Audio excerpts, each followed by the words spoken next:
Hello everyone, it's Shane Kanto, your Wasteland reviewer, and I'm here to review Green Book, which just made my top 10 of the year because I absolutely love this film. And I'm so excited to talk about this film because this is one of those really feel-good films and such a wonderful time to watch, but still has enough courage to take on some serious issues and really not pull punches with it. And that's kind of hard to get that kind of balance. And this film does it great. From the great and legendary director Peter Farrelly, who has brought you Dumb and Dumber, and Me, Myself, and Irene, Something About Mary, and all of those things. He's pulling an Adam McKay, who came out with The Big Short and now has Vice, and shown that he is a very talented director. Peter Farrelly has shown that he is a talented director, and he does a great job with this film about an Italian man who gets hired by a black musician who wants to go through the deep south on a concert tour and needs protection and needs a driver, and this Italian guy is fit for the job, and the tension between them is great, and it's really poignant and you can feel it, but then you feel this great connection that builds between these two characters. Farrelly does a great job of telling the story. You feel a very natural progression of events happening that lead to peeling their hostility back and creating an actual relationship. And I felt that, and it felt real. And the pacing of this film, it's snappy, it's fun, it's well edited, it's very smooth. This film goes through very smoothly. And no scenes really feel like you lag too long on them, and nothing feels like you're just skating over it. There's enough to bite into for you to really capture what's supposed to be going on in these scenes. And in terms of the emotional impact, you really feel it. You feel for these characters, their relationship that they build. And this film is not afraid to not shy away from some potentially very tough situations, including some of these interactions both ways. There's one particular point towards the beginning of the film where the camera work is done so well and tells so much, and that's a big thing in this film. There's little things in terms of the cinematography that really work. It's nothing flashy, but there's things that really work in this film, like Tony coming out and all of his male friends and family are there to protect his wife because there's two black men there doing some kind of work, and she offers them drinks, and you can see the camera zooms in on their lips making contact with those cups. Later, Tony's eyes making contact with those cups, and then later him going up and throwing them away.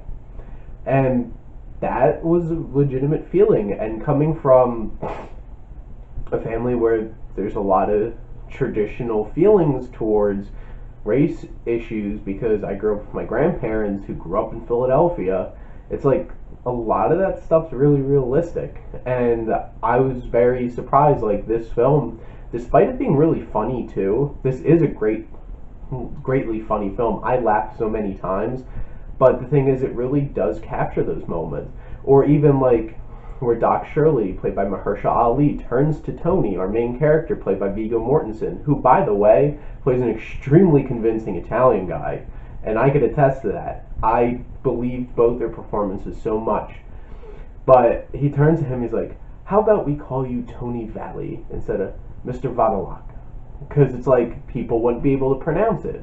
And Tony's like, well, if they can't pronounce my name, they could just call me Tony Lips. That's my other name. Nobody's calling me Tony Valley. And it's like those kinds of moments where it's like, people can't even put in an effort to try to pronounce your name correctly, and they just try to shorten it and crap like that. And that stuff happened. Luckily, my last name is Italian, but it's also 2 syllables. Kanto. It's pretty easy to say. But not everybody, and this isn't just for Italian people either. There's a lot of situations where people just try to give up on trying to say names because it's easy, and then try to make it easier for themselves, not thinking about how it affects them. But there's so many like microaggressions that are pointed out throughout this film, and assumptions, and it brings a very interesting perspective on their relationship and where they're each coming from. And this film builds that so well and so naturally into the dialogue and the interactions there are some points that feel like my only criticism of this film. There's points where this feels like a movie. It's like, would that really happen? Feels like that would only happen in a movie. There's a couple moments, but in general, this feels very real and grounded, and I appreciate that a lot. And it really captures the time period and the production design. The music is amazing. The music's so important in this film, as Doc Shirley is a musician, and it really captures that. And it becomes part of the characters and part of the story, and the music's its own character and carries itself throughout the film. And the story, this relationship is so intriguing, so interesting, and the chemistry between Mortensen and Ali is off the charts. It's amazing. They do such great things together.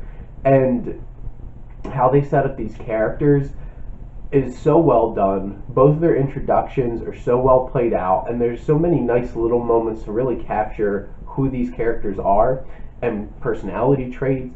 Like, Tony loves his family. Tony is a nice guy, but he doesn't understand people of different cultures. And you understand that he does his job. And when he puts his mind to something, he'll do it. You get that from his introduction. You also get that he's a bullshitter and he knows how to make things work. And that's important because he needs that to do his job throughout this film. Doc Shirley is very prim and proper. And there's some extravagance to him, from you getting introduced to his space with a giant throne in it. And stuff like that is so well put together. And Tony loves food because he eats 26 hot dogs. And there's some great dialogue in this film.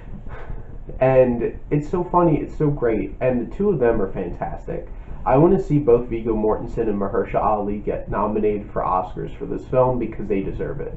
They're amazing. Linda Cardellini doesn't get a whole lot to do as his wife. There probably could have been a little bit more of their interaction to really show their love. But from what the rest of the story does, it really shows how much they care about each other. But she does a really nice job, and she's very sweet in this film. And overall, this is a two-man show for the most part, and they sell it. And I highly recommend Green Book to everyone. Not only is it a great film, it's a great time, it's entertaining, it's fantastically put together, and it's important. It shines a light on some important issues in terms of race relations and stuff like that, and making connections with people of different backgrounds. But go out and go see Green Book, and thank you as always for supporting your Wasteland reviewer.